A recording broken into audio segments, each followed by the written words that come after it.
very much for coming, and I know it's probably your lunch hour, but you know, this is the way it is. I wanted to do this today, and actually it's the first time in my 15 years as a City Councillor to do this sort of thing, but there's so many of you have been at my home and on the phone, etc., so I thought just best all together, all in one go. And to say that I have been disappointed in the response from the public in Christchurch is, you know, not short of how it is. I am really disappointed.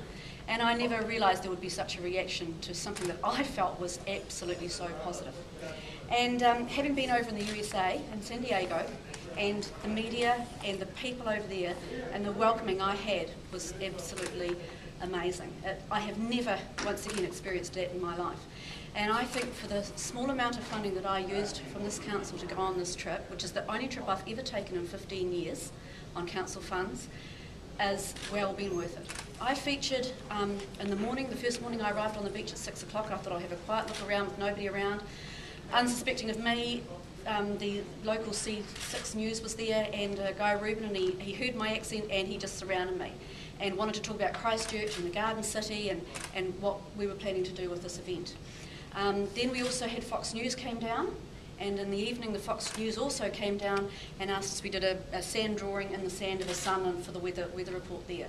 But the most exciting thing, one of them for me, was the Discovery Channel, and they contacted me and I had discussions with them with regards to their new 3D, and they're launching their new 3D in February next year. And they were so excited the fact that we're bringing some Americans out here to do their sand sculptures, and they actually are sand sculptures. I think there's been a little bit of misconception about sandcastles, but it's called sandcastles, but it's actually sand sculptures. And if any of you have seen the Imperial Beach website, it's amazing. It's amazing stuff what actually happens and what they do. And the Discovery Channel are going to follow the Americans out here to Christchurch and actually film them when they get here. So I think that's a huge coup for Christchurch. I think it's just amazing.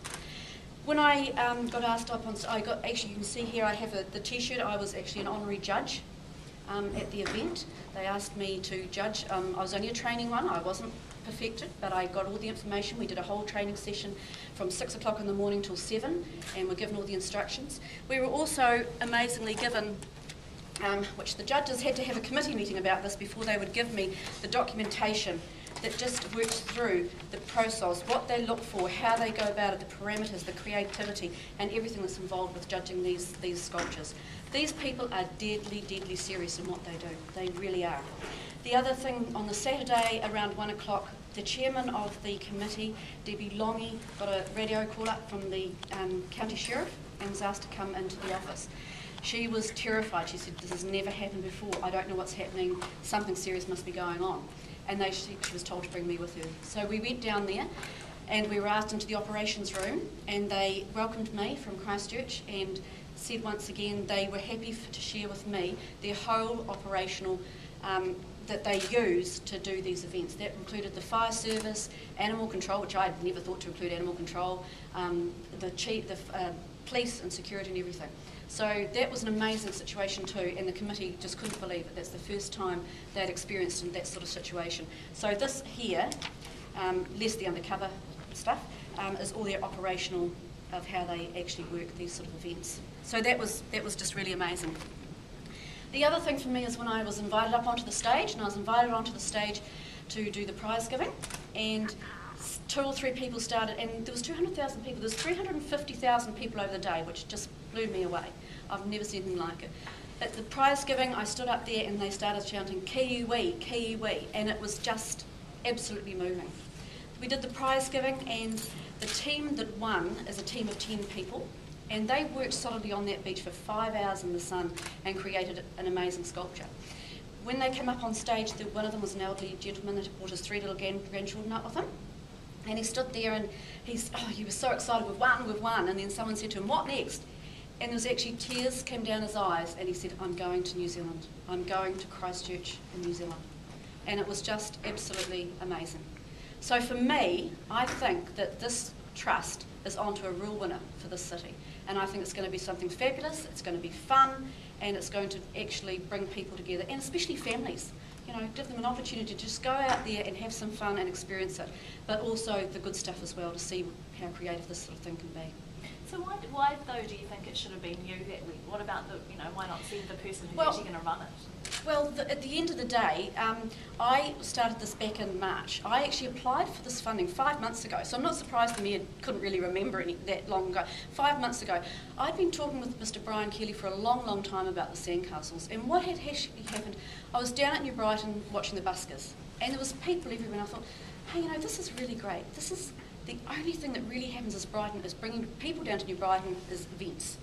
So I went back to Mr Kelly and I said, look, I really want to sort this sandcastle thing out. Let's see if we can do it. So I thought this sort of thing, let's go and have a look for myself, get hands-on, and believe me, it is well and truly worth it going and physically. I actually physically worked with them.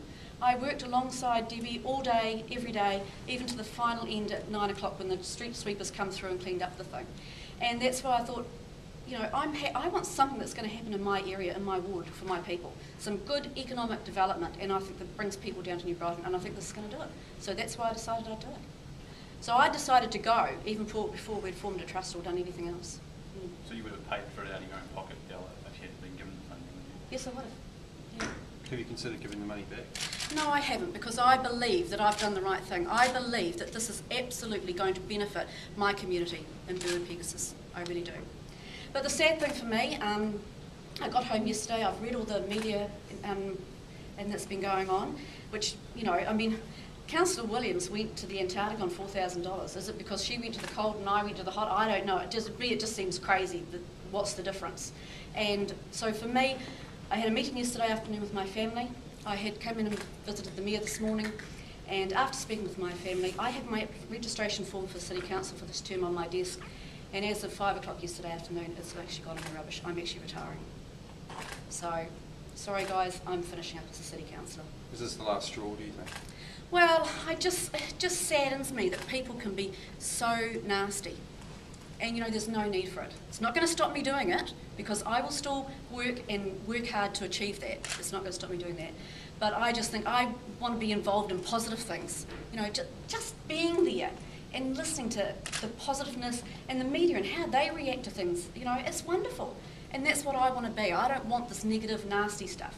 You know, people ringing up my husband and telling me she hopes my plane goes down.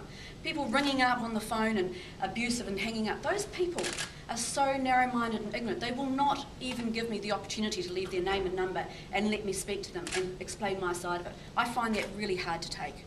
Have you not come across that before until this issue? Not as bad. I have come across it. You get it, you do get it, and you accept it. But when it really starts to impact upon your family, then you've got to draw a line somewhere. So given that you obviously won't be a sitting councillor after the election, how then, I mean, will the ratepayers still benefit from this trip and what Of course you they will. They're going to have an absolutely stunningly amazing event in New Brighton and in Christchurch, which I believe is going to be a huge number of people. It's a creative around the world, the sandcastle building competition thing. It's everywhere. So you'll still be involved in Absolutely, yeah. I am now more determined than ever to make sure that this happens. You tell me I can't do something or it's not, I'm still going to do it, and it's going to be wonderful. Is $4,000 small change really for the end result, you think? I believe it will be, and I hope you guys, I'm going to see you on the 7th of March actually agreeing with me and telling me, hey, this was really great. Yep. And that's all I can do is do my best and try and do it right.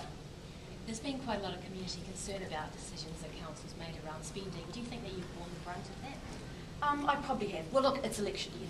Come on, you know. Jim Anderson said to me I can go and get it off 40 websites or whatever. And that's fine, and you can do that. But I remember Carol Anderton when she was on the Garden City Committee. She went off to Chelsea on a number of occasions. So he probably needs to go and talk to her, and she would be able to tell him how really it does make a difference, being on the ground and actually working and understanding and seeing for yourself. I mean, I learnt a lot. Yeah, I really do. So there's a lot of kind of angry ratepayers out there. Yes, there is. How can you kind of justify it to them who don't really care about the competition?